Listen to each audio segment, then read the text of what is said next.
जय श्री गुरुदेव। मित्रों, महामंत्र रहस्य के इस भाग में हम गुरु की भूमिका, गुरु के स्वरूप और गुरु की शक्ति की चर्चा करेंगे।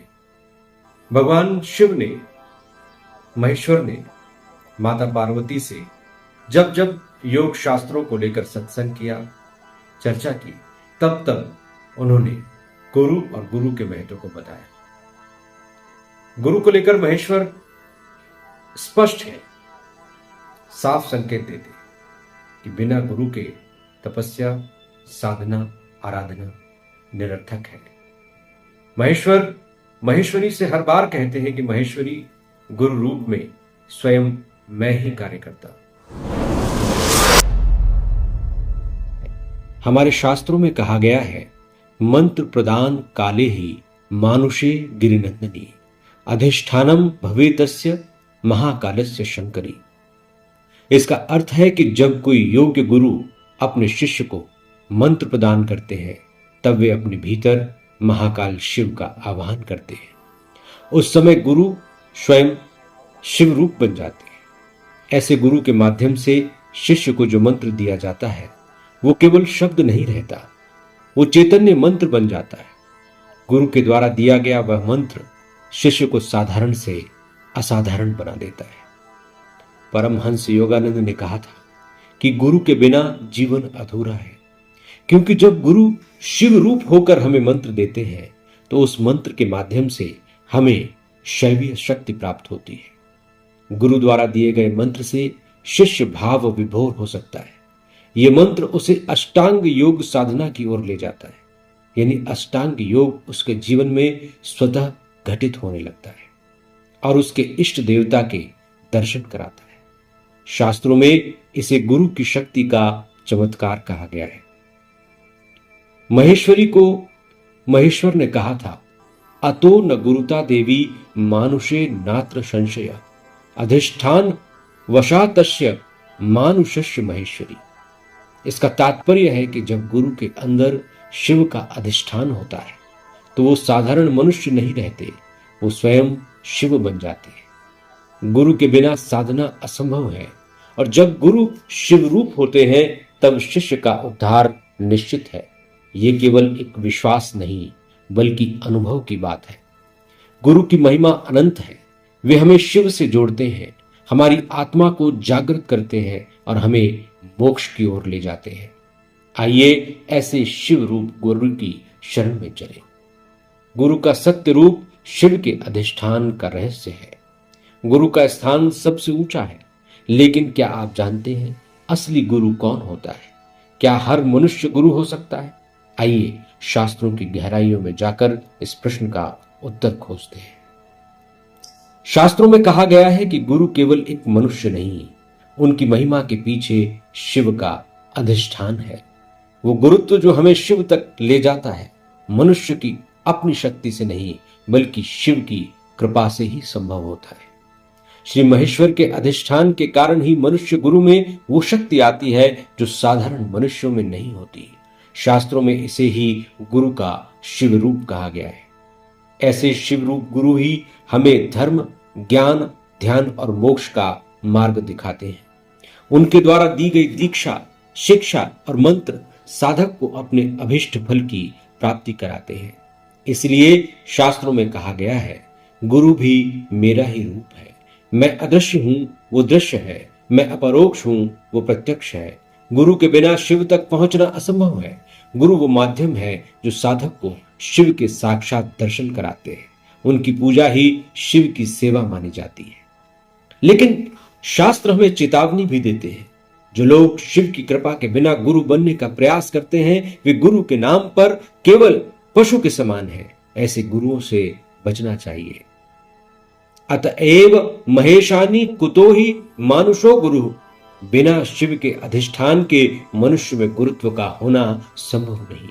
जो गुरु में केवल मनुष्य को देखते हैं, वे न तो सच्चा ज्ञान प्राप्त कर सकते हैं, न ही मोक्ष। इसलिए सच्चे गुरु को पहचानना बेहद जरूरी है। गुरु वही है जिसमें शिव का अधिष्ठान।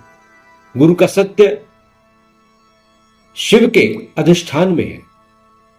आइए शिव रूप गुरु की शरण में चलें और अपने जीवन को मोक्ष की ओर ले जाएं। उनकी कृपा ही हमें अज्ञान के अंधकार से ज्ञान के प्रकाश की ओर ले जाएगी। शिव गुरु का ज्ञान ध्यान। गुरु का स्वरूप क्या है?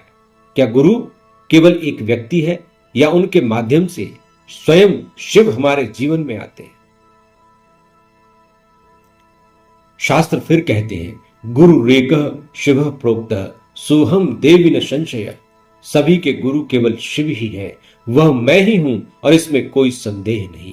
यहां शिव ये स्पष्ट कर रहे हैं कि गुरु का वास्तविक स्वरूप उन्हीं से जुड़ा हुआ है। गुरु केवल एक माध्यम है जिनके माध्यम से शिव की कृपा हम तक पहुंचती है। शिव कहते हैं, गुरुता मपि देवेशी मंत्रोपि गुरु रुच्यते। मंत्र भी गुरु कहलाता है क्योंकि मंत्र के माध्यम से साधक को शिव का वास्तविक स्वरूप समझने का अवसर मिलता है। गुरु और मंत्र के बीच कोई भेद नहीं है। जब गुरु मंत्र प्रदान करते हैं तो वो मंत्र केवल शब्द नहीं रह जाता, वो शिव की कृपा और शक्ति का माध्यम बन जाता है। साधक जब इस मंत्र का अभ्यास करता है तो वो ज्ञान, ध्यान और मोक्ष की ओर अग्रसर होता है। शिव ध्यान का वर्णन करते हुए कहते हैं, कदा चित्त सहस्त्रारे पद्धे ध्येयो गुरु सदा। कभी सहस्त्रार में, कभी हृदय कमल में और कभी भ्रूमध्य पर गुरु का ध्यान करना चाहिए। सहस्त्रार चक्र जो हमारे सिर के शीर्ष पर स्थित है, शिव गुरु का परम स्थान है। गुरु वहां ध्यान करते हैं और शिष्य भी वहां ध्यान के माध्यम से शिव से जुड़ता है। हृदय कमल और भ्रूमध्य ध्यान के अन्य केंद्र हैं जहां साधक को गुरु की कृपा से शिव के दर्शन होते हैं। शिव आगे कहते हैं, हम सभी के गुरु एकमात्र शिव ही हैं। इसलिए गुरु शिष्य को अपने अथवा किसी और का ध्यान करने को नहीं कहते, बल्कि शिव का ध्यान करने को प्रेरित करते हैं। लेकिन जो शिव रूप गुरु होते हैं उनका ध्यान स्वयं साक्षात शिव का ध्यान ही है, क्योंकि वो शिव का वास्तविक स्वरूप है, प्रत्यक्ष है। इसलिए जो समर्थ सदगुरु हैं वो स्वयं ही शिव रूप होते हैं और उनका ध्यान शिव का ध्यान करने के बराबर होता है। गुरु का उद्देश्य शिष्य को परम शिव तक पहुंचाना है। जब शिष्य सहस्त्रार चक्र पर ध्यान केंद्रित करता है तो वो शिव के प्रकाश और ज्ञान में विलीन हो जाता है। यही शिव गुरु का ध्यान है। गुरु और शिव में भेद करना अज्ञान है। गुरु का सच्चा स्वरूप समझने वाला साधक ही शिव के ज्ञान, ध्यान और मोक्ष को प्राप्त कर सकता है। क्या गुरु, मंत्र और देवता अलग हैं या वे सभी एक ही शक्ति का रूप हैं? कुलार्णव तंत्र कहता है, यथा देवस तथा मंत्रो, यथा मंत्रस तथा गुरु। जो देवता है वही मंत्र है और जो मंत्र है वही गुरु है। इसका अर्थ है कि देवता, मंत्र और गुरु के पूजन, जप और ध्यान का फल समान है। जब हम देवता की उपासना करते हैं, मंत्र का जप करते हैं या गुरु की पूजन करते हैं तो हमें वही दिव्य शक्ति प्राप्त होती है। यथा शिवस तथा विद्या, यथा विद्या तथा गुरु। गुरु, मंत्र और देवता के गहरे संबंध को समझना साधक के लिए अत्यंत महत्वपूर्ण है। यथा देवस तथा मंत्रो, यथा मंत्रस तथा गुरु। देव, मंत्र और गुरु की पूजा, जप और ध्यान का फल समान है, लेकिन वो तीनों एक ही सूत्र में पिरोए हुए होने चाहिए। इसीलिए गुरु सियाग ने अपना ध्यान करने को कहा। देवता यानी श्री कृष्ण का मंत्र दिया, उसके साथ देवी का बीज मंत्र भी समाहित किया। देवी, देव और स्वयं तीनों मिलकर शक्ति को शिव तक ले जाने की यात्रा में सहायक बनते हैं। देवता, मंत्र और गुरु तीनों एक ही शक्ति के विभिन्न स्वरूप हैं। जो देवता है वे मंत्र में समाहित होते हैं, जो मंत्र है वो गुरु के माध्यम से प्रकट होता है और गुरु वही है जो इस दिव्य ज्ञान का प्रसार करते हैं। इसलिए साधक के लिए यह समझना आवश्यक है कि जब वो मंत्र का जप करता है, देवता का ध्यान करता है या गुरु का पूजन करता है तो वो एक ही शक्ति का अनुभव करता है। यथा शिवस तथा विद्या, यथा विद्या तथा गुरु। शिव ही परम ज्ञान है। यह ज्ञान योग विद्या के रूप में प्रकट होता है और यह विद्या गुरु के माध्यम से साधक को मिलती है। गुरु से ही हमें मंत्र की दीक्षा मिलती है। मंत्र से हमें देवताओं के दर्शन होते हैं और देवताओं के दर्शन से साधक को आत्मज्ञान प्राप्त होता है। यथा मंत्रे तथा देवे, यथा देवे तथा गुरौ, पश्यत भेद तो मंत्रो एव भक्ति क्रमो मुने। साधक को मंत्र, देवता और गुरु को एक अद्वितीय रूप में देखना चाहिए। गुरु का पूजन करें, गुरु का ध्यान करें, मंत्र का जप करें और देखें कि फल क्या होता है। देवता, मंत्र, गुरु एक ही शिव शक्ति के विभिन्न स्वरूप हैं। इनकी उपासना, साधना और पूजन का लक्ष्य हमें आत्मज्ञान और मोक्ष की ओर ले जाता है। ये समझने के लिए श्रद्धा और भक्ति के साथ साधना करना अनिवार्य है। श्री महेश्वर के वचनों में एक गहरी शिक्षा छिपी है। वे कहते हैं, गुरौ मानुष बुद्धि च मंत्रे चाक्षर बुद्धिकम प्रतिमासु शिला बुद्धि कुर्वाणु नरकम व्रजे।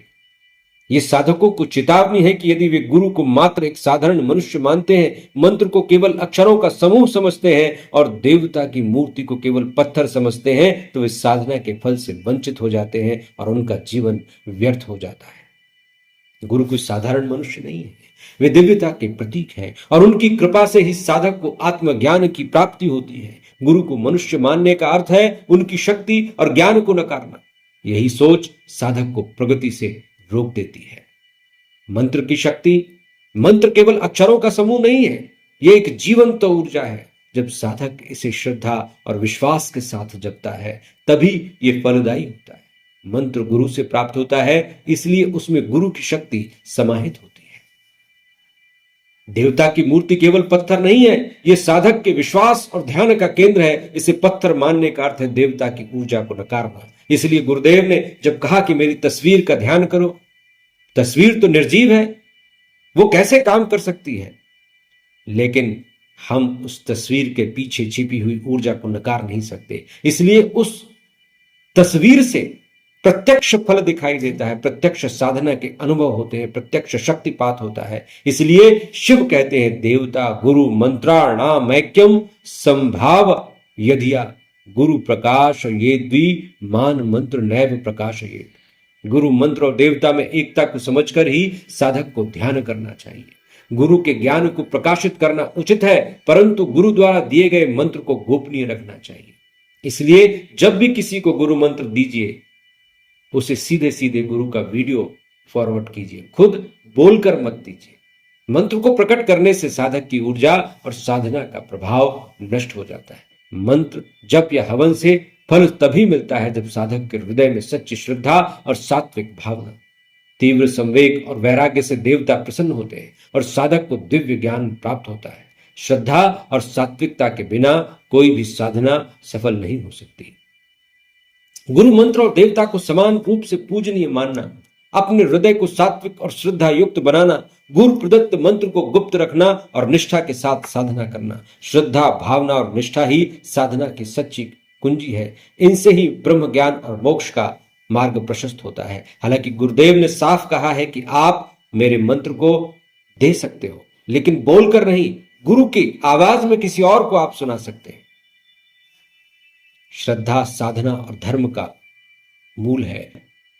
स्कंद पुराण और भगवत गीता में इसे मानव जीवन के लिए परम आवश्यक बताया गया है। श्रद्धैव सर्वधर्मस्य चातीव हितकारिणी। श्रद्धा ही वो शक्ति है जो असंभव को संभव बना देती है। गुरु मंत्र, देवता, तीर्थ और औषधि, इन सब की शक्ति साधक की श्रद्धा पर निर्भर करती है। यदि श्रद्धा प्रबल हो तो मूर्ख गुरु भी सिद्धिदायक हो सकते हैं। उदाहरण, एकलव्य ने मिट्टी की मूर्ति को गुरु मानकर समस्त धनुर्विद्या का ज्ञान प्राप्त किया। गुरु मंत्र और देवता में भक्ति भाव और विश्वास से ही साधना सफल होती है। साधक की भावना जैसी होगी, सिद्धि भी वैसी ही प्राप्त होगी। जाकी रही भावना जैसी, प्रभु मूरत तिन देखी तैसी। अज्ञानीश्व श्रद्धानश्च संशयात्मा विनश्यति। भगवत गीता अध्याय 4। जो श्रद्धाहीन है, जो संशय से ग्रसित है, वे न इस लोक में सुखी रह सकते हैं न परलोक में। ज्ञान प्राप्ति के लिए श्रद्धा और विश्वास अनिवार्य है। श्रद्धा से ज्ञान प्राप्त होता है, ज्ञान से परमानंद और परम शांति मिलती है। श्रद्धा साधना का प्रथम और अंतिम कदम है। ये साधक को गुरु, देवता और मंत्र की शक्ति के साथ जोड़ती है। बिना श्रद्धा के कोई भी साधना, तप, जप, यज्ञ फलदायी नहीं होता। श्रद्धा ही वह पुल है जो साधक को सिद्धि और आत्मज्ञान के शिखर तक ले जाती है। श्रद्धावान लभते ज्ञानम तत्पर संयतेन्द्रिय। श्रद्धा और संयम से ही ज्ञान और शांति प्राप्त होती है। संदेह से रहित श्रद्धा ही साधना की आत्मा है। श्रद्धा से ही जीवन के सभी मार्ग प्रकाशित होते हैं और आत्मा को परमात्मा से मिलाते हैं। जय श्री गुरुदेव।